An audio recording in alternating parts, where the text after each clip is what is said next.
We are so happy that Hauschka has joined us from Dusseldorf. We just learned from Dusseldorf in Germany Yeah. for his remarkable piece, for the beautiful performance. And now we're going to just ask him a little bit about the creation of the work and what maybe all of those objects are. So thank you so much for joining us. Well, thank you for having me. It was a pleasure. I mean, it would be nicer to be in one room, of course. You know?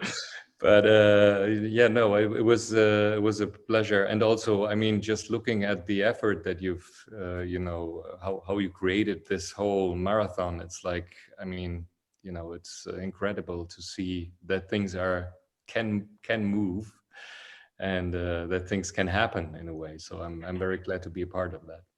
Thank you. Well, we're thrilled that you're part of it. We're big fans for many years. So tell us about the piece, what you just played.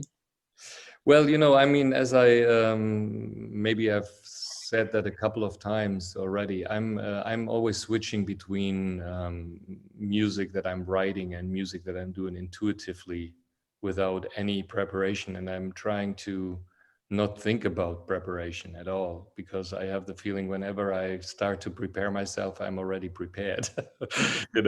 So I'm trying to avoid any kind of thought, and in a way the most excitement I have is actually not to repeat things. So in a way, I'm in that case, for example, specifically, I haven't played for a while, because a lot of times in my record world, mostly all the performances are happening with a record, and I wanted to get rid of records before I'm I wanted to get out of the kind of concept of always being forced to release something and then I have to do other things. So the kind of the kind of chain, the chain reaction, I wanted to cut that off. And so the performance, for example, tonight was a complete, I was sitting down and just got some elements with me, and then I started in a way. And of course, I know a little bit the effects and I know the things, how they work. But it's always surprising, because sometimes you feel like, oh, I'm running out of juice.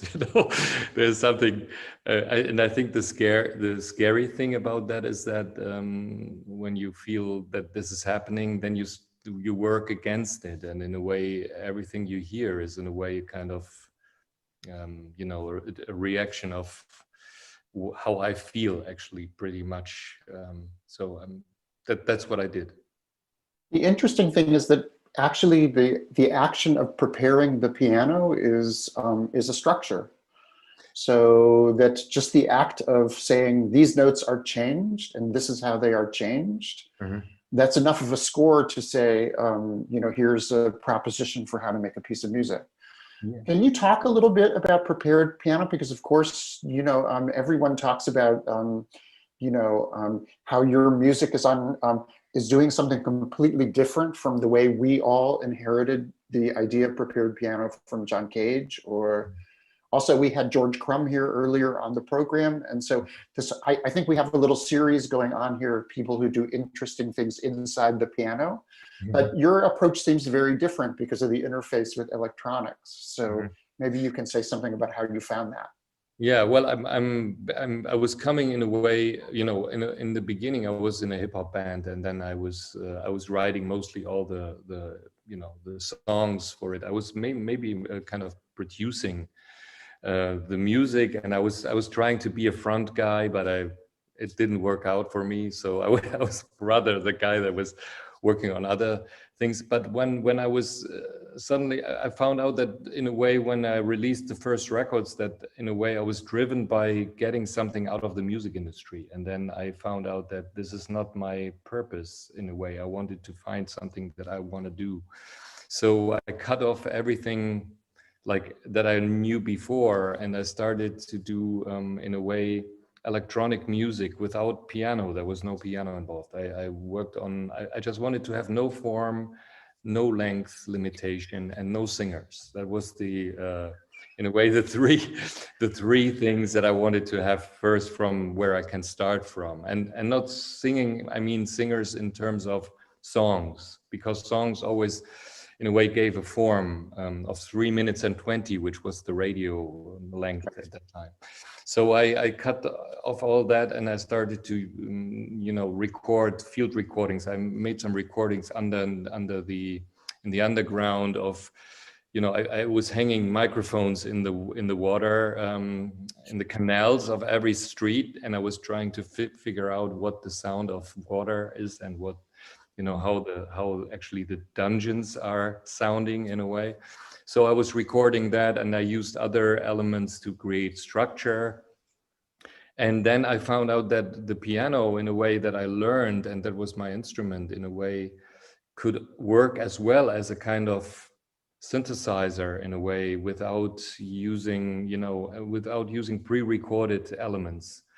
And that's how I started. So I started with using like foil to create hi-hats, and using sticks to create drums. And in a way, then I found out that it's in a way fantastic, because when I tape things dead, I have to change my habits to play melodies, because when I'm normally playing, I think every musician has certain patterns where you start with, and then by taping certain notes that you're using all the time, by taping them completely dead and use them as a percussion instrument, suddenly your your technique is changing in a way.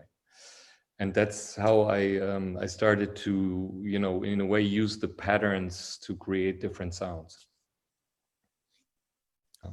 You want to tell us what you've been doing since March? We've all been kind of, locked down, and I think in Germany you're a little freer right now than we are. I mean, Yeah. but do you have it? Not, Well, I mean, I've canceled quite some shows. I remember I did a few in the beginning, and then suddenly Germany, of course, was locked down. Then I did two concerts, one in the Elbphilharmonie in Hamburg, but there was a one where the Elbphilharmonie was completely empty, and the people were sitting outside and watching the harbor, and so the concert was transmitted to the outside. It was a little weird because wow. I was detached, of course, and I was not knowing how they feel about it, So I was asking people who were outside, and I don't know what did they think, because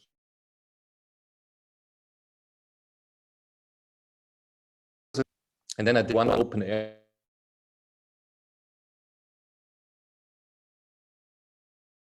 And quite nice, but in a way, somehow I felt it's maybe not the right time in a way. I'm feeling a little bit more introverted, and not because I'm of course I'm forced to that, but at the same time, I was always a guy who was walking in the forest and and just being by myself, or just going inside in a way. That was is nothing that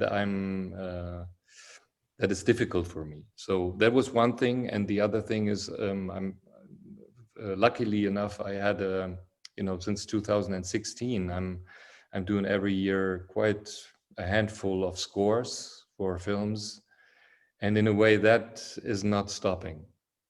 It's not stopping. It's continuing. I can, it's in a way wonderful that I have the opportunity of just sitting in my studio and work on a film score. We feel lucky to catch up with you. Yeah. Well, thank you that I could catch up with you guys and the three of you in a row. So thank you for the performance, and thank you for chatting with us. And we hope that We hope to stay in touch. We'll see you Yes. again. We will.